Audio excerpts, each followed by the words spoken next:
নমস্কার বন্ধুরা, আমি সোমা বলছি। আশা করছি আপনারা সবাই ভালো আছেন।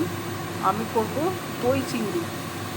চিংড়ি মাছটা আমি বেকিং সোডা দিয়ে একটু ভাপিয়ে রেখেছি। অ্যালার্জি থাকলে, যাদের অ্যালার্জি থাকে তাদের ভাপিয়ে রাখলে অ্যালার্জি হবে না, গা চুলকাবে না।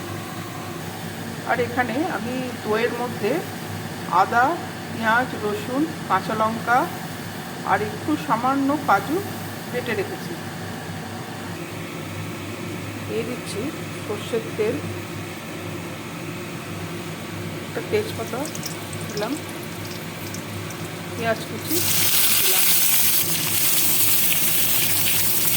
পেঁয়াজ কুচিটা একটু আমি ভেজে নেব। পেঁয়াজটা ভাজা হয়ে গেছে, এবার আমি বাটা মশলাটা দিয়ে দিচ্ছি। যেহেতু দই আছে সেজন্য আমি ভালো করে নাড়ব, তাতে দইটা কেটে যাবে।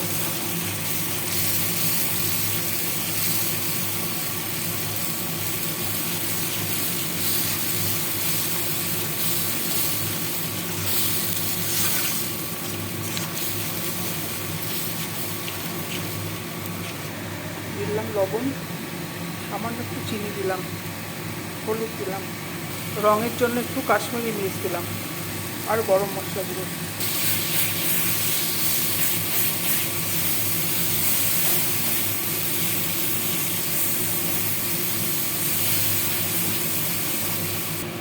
মাছগুলো দিয়ে দিলাম।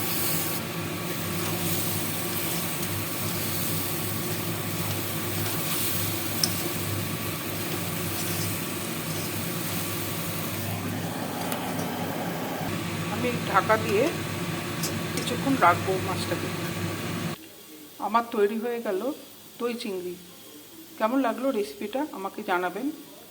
ভালো লাগলে আমার সঙ্গে থাকার জন্য আমি আপনাদেরকে অনুরোধ জানাচ্ছি। নমস্কার।